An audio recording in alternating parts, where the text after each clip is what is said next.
Now, Nigerian pastor and self-proclaimed prophet Primate Ayodele on Tuesday called upon President William Ruto to pray for 6 things he claimed were impeding Kenya's growth. Ayodele asked Ruto to pray against the impeachment of a governor during his regime. He was also advised to put in prayers for the opposition leaders who will strongly oppose him this year. According to the controversial cleric, Ruto's efforts to make Kenya better will be challenged. He stated this in a quote: "The country's economic policy will be alarming. Ruto will come up with different policies to see that Kenya gets better, but he won't be appreciated." End of quote.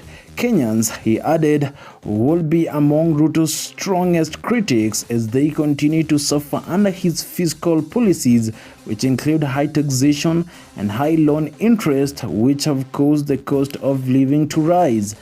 Additionally, the leader of the INRI Evangelical Spiritual Church advised Ruto to take care of his well-being as he governs the country. Ayodele also touched on the diplomatic policies in the country and warned that Ruto must put his ministers into prayer. He said this in a quote: "The president must pray not to lose any minister." End of quote. Kenya has lately been caught in diplomatic tiffs with its neighbors, from an oil row with Uganda to an aviation wrangle with Tanzania, political differences with DRC, which accused it of supporting its opposition leaders, and Sudan, who alleged that it had sided with its paramilitary leader who was opposed to the country's military leadership. However, on Sunday, Foreign Affairs Cabinet Secretary Musalia Mudavadi accused the media of fueling baseless propaganda while arguing that Kenya enjoyed a cordial relationship with its neighbors. On the foreign exchange, which has seen the dollar-shilling weaken against the dollar, Ayodele remarked that Kenya's crisis would soon improve. He nevertheless asked Ruto to change the Kenya's economic policies.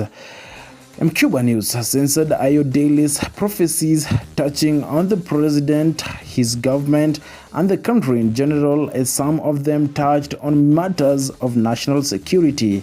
Besides Kenya, the controversial preacher also released prophecies for Uganda, Tanzania, Namibia, Mozambique, South Sudan, Zambia, Zimbabwe, Togo, and Senegal. These prophecies touched on the presidents and issues facing the specific countries.